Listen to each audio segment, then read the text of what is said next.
Jaini Jailin here, doing the Casual Ambassador Incantation, Act 3, and Ademus will be asking me the questions, starting now. Module 7. It sounds intense. Warning, our work is controversial and provocative, and that's because we're noting that people have innate natures or qualia, and that's something that some people may strongly disagree with. Also, what a person's innate nature is not an opinion question. So some people may be bothered by the fact that they don't get a say in the final determination of their innate nature. And also because when determining a person's mojo, it only takes a few minutes of video or in-person interaction, and that's something that people may find alarming. You're going to get a lot of static doing this kind of project. Yes, we will. And that's because our empirical evidence contradicts what the powers that be say things are supposed to be like and how they've set them up to their own advantage. Also, all the pushback that we've received in the past and the pushback that we're likely to receive in the future, we take that as an indication of the importance and necessity of doing the work that we do. Every human has a right and responsibility to observe natural law as best they can and speak truthfully and publicly about what they've seen. Is mojo reading difficult to get good at?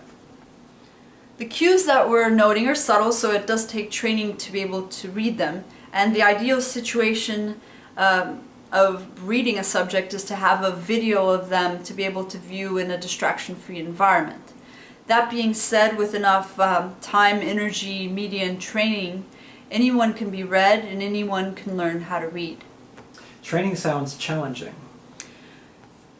Podler training will be the most challenging and rewarding personal development experience you'll ever have. You'll need to detach from all the previous attachments you've had about how you thought the human condition was like, and you'll need to challenge all of your assumptions in a profound way. You'll also need to be brave enough to be able to handle all of the game-changing implications that you'll become aware of as you proceed. Sounds like a lot of work. Well, you get out of it what you put into it. With Podler training, there's the highest value added for the effort than any other self-development, self-discovery model out there. There's unlimited potential for personal growth, but true growth comes with real effort. Module 8. Why the term mojo? Mojo refers to a person's complete self, which has many facets to it. Facets like innate nature, like mojo configuration, soul, unconscious genius, and many more. The mojo phenomenon encompasses all of those facets, which means that it requires an all-encompassing term, and we chose to call the phenomenon mojo. What does Podler mean? Podler is an imaginative, original word that comes from Coach's Synomnia. It can be translated as living in productive harmony with natural law. Being a Podler means being a heroic pioneer of the human condition, starting with yourself. Why the weird words? These terms come from Coach's Synomnia teaching story, which has a penchant for alien and exotic sounding words.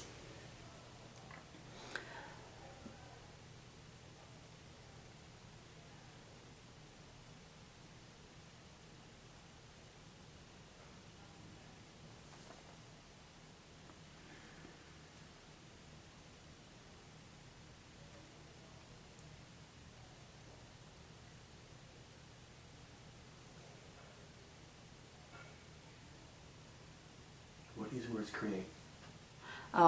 These terms These terms create a new language of understanding that is universal and crosses all cultures, just like the mojo phenomenon itself. Also, when a new phenomenon is discovered, the convention is that whoever does the discovery gets naming rights. In this case, Podler Research did the discovering, so they get naming rights. What is the Rosetta Stone of the human soul? The original Rosetta Stone allowed scholars to finally be able to translate 3 of the most important languages in the ancient world, opening up a portal of vast new meanings into the human civilization that had previously been hidden. The data that Podler is publishing, with its huge list of celebrities with their innate natures properly tagged, acts in the same way, but with the entire human condition species-wide. This turns the human story into a form of human math that explains all of what's happened in history, in past history, current events, and where we're headed in the future. You all seem pretty passionate about your project. Yes, we are. It's had a huge positive impact in all of our lives. And that is because if anyone looks at the data sufficiently, they'll be able to see that it is awe-inspiring, addictive, and apex. And that's why we here at Podler team are so excited to share this with as many people as possible. Sounds pretty far out.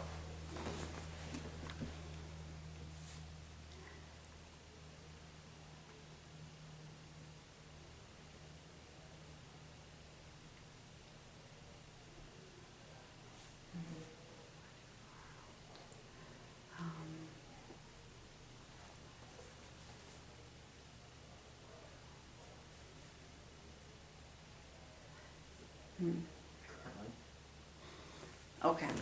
Currently, Podler is new, fringe, and a minority. But that's not what determines whether or not a theory is true. That can only be done through repeatable experiments. Many theories, when they that are now considered fairly standard, were deemed fringe when they came out at the time by those who were later proven to not have any idea what they were talking about. On the other hand, many models that have no empirical justification, like most of the spiritual models of today, exhibit characteristics that would be attributed to a cult, but are not called so simply because of size and popularity. Module 9. I don't see the phenomenon, therefore it doesn't exist. Yes, it does, and you'll see it, as will anyone who applies themselves properly. People are under the wrong impression that of how you determine the validity of a phenomenon. That it is only that a phenomenon is valid only if any human is able to see the phenomenon unaided. Where in reality, the validity or validating a phenomenon scientifically includes the principles of tacit knowledge and relevant resources. What is tacit knowledge? Tacit knowledge refers to things that are difficult to see or define, which can cause some people to erroneously challenge the existence of things that actually exist. In the Bessemer Steele legal precedent and others that followed, it was determined, rightfully so, that that tacit training is valid as long as it can reliably repeat a desired result, and that it can be transferred to, the ability can be transferred to others, even if a few highly trained individuals. Podler, or the Mojo phenomenon, easily, and Mojo training, reading training, easily meets the validation bar by feats that are reliably repeated by a person, and that is able, and the knowledge that's able to be transferred to other trained practitioners. What are relevant resources? You need a microscope to be able to see at the cellular level and smaller, and you need a telescope to see beyond the solar system. In essence, you need proper equipment in order to make proper observations. With Mojo reading, you're the lens that's making the observations. So you'll need to develop yourself to have the proper magnification and clarity in your lens in order to be able to make the observations.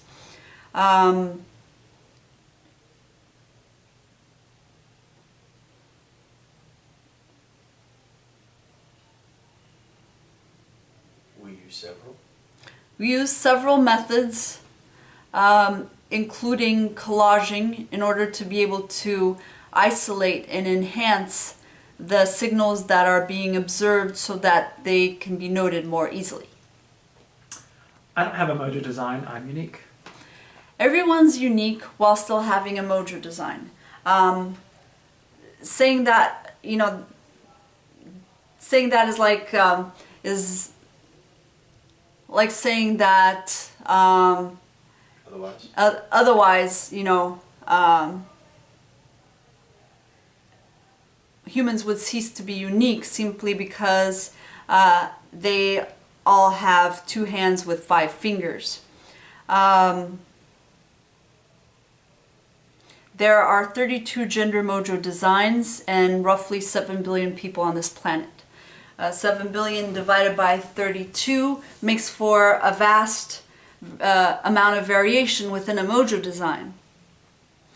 We call these themes within these variations riffs. So having a Mojo design doesn't preclude you from being unique. Instead, it enriches your understanding of your uniqueness and explains it more accurately. This sounds New Agey. Podler is both rigorously scientific and profoundly spiritual because natural law is that way itself. Without integration, there would be seeming paradoxes in natural law that actually don't actually exist. Without addressing these incorrectly imagined paradoxes, it will prevent you from higher understanding in any field of inquiry. This doesn't sound scientific. Being scientific does not based on how something sounds, it's based on whether or not the scientific method is used, which includes observation,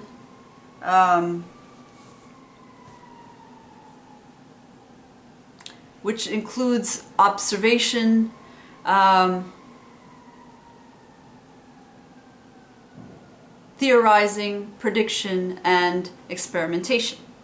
Observation refers to looking at nature and using it as inspiration for coming up with questions.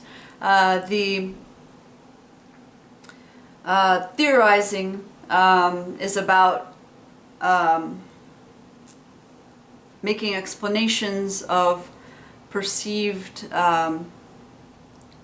unsolved mysteries or seeming paradoxes. Then the predictions is about making assertions of what you think is going to happen if the theorizing that you made is correct, is accurate. And then experimentations is about testing out whether or not the predictions based on your theorizing are true. So that they can be repeated by anyone using the same procedure. Module 10. So can we go ahead and do that reading ritual? Absolutely. So the way it will work is it'll be like you were in an interview in a local talk show, and I'm just going to be asking you some general getting to know you questions. So you just hang out and answer as you feel like. All you need to do is be comfortable and act natural and stay within the view of the camera. So are you comfortable there where you're at right now? Wait. Okay, now I'm good. Okay, great. So I have the camera here. So when you're ready, I'll just turn it on and just ask you a few questions. Sound good? Let's do it. Cool. Are you ready? I am. Okay. Ding. Question? Answer. Question, question. Answer. Question, question, question. Answer. Question, question. Answer. Question. Answer. Great. Ding. We're done. So if you just want to jot down your email address, we'll take a look at your video in the lab and send you the results. Wonderful. Thanks for taking the time and have a great day. Cool. So bada bing. Bada bing. Pew. We're done.